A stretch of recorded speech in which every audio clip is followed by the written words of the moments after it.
Καλησπέρα, είμαι ο Μινάς και σήμερα θέλω να σας μιλήσω για έναν τρόπο, τον οποίο βρήκα, με τον οποίο μπορείτε να αποκτήσετε μια ελληνική διεύθυνση IP για τον υπολογιστή, το tablet ή το κινητό σας από οπουδήποτε εκτός Ελλάδος.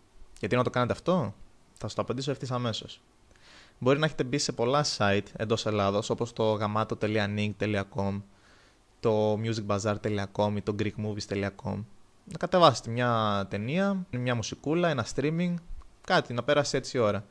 Εντός Ελλάδος όλα ok. Αλλά αν πάτε ταξίδι, κάπου εξωτερικό, αυτό δεν θα γίνεται. Θα σας μπλοκάρει το σύστημα.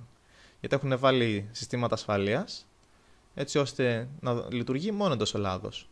Οπουδήποτε εκτός Ελλάδος, σας μπλοκάρει. Απλό. Επίσης, άμα έχετε λογαριασμούς web banking ή οτιδήποτε έτσι το σχετικό και πάτε να τα χρησιμοποιήσετε εκτός Ελλάδος, πάλι θα έχετε ένα πρόβλημα. Δεν θα σας αφήσει το σύστημα και όχι μόνο σας μπλοκάρει, αλλά μπορεί να υπάρχουν και κυρώσεις στο λογαριασμό, να σας τον κλειδώσουν ή και χειρότερα. Και αυτό δεν είναι καλό. Τώρα λοιπόν η λύση στο όλο θέμα. Είναι μια τεχνολογία, την ανακάλυψα πρόσφατα και λέγεται VPN. Αυτό στα αγγλικά σημαίνει Virtual Private Network ή στα ελληνικά ιδιωτικό εικονικό δίκτυο. Τι κάνει αυτό? Παίρνει την ελληνική, τη δική μας διεύθυνση IP και την αντικαθιστά με μια ξένη, οτιδήποτε επιθυμήσουμε εμείς.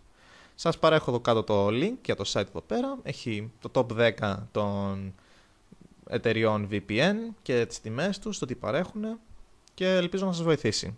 Καλή τύχη!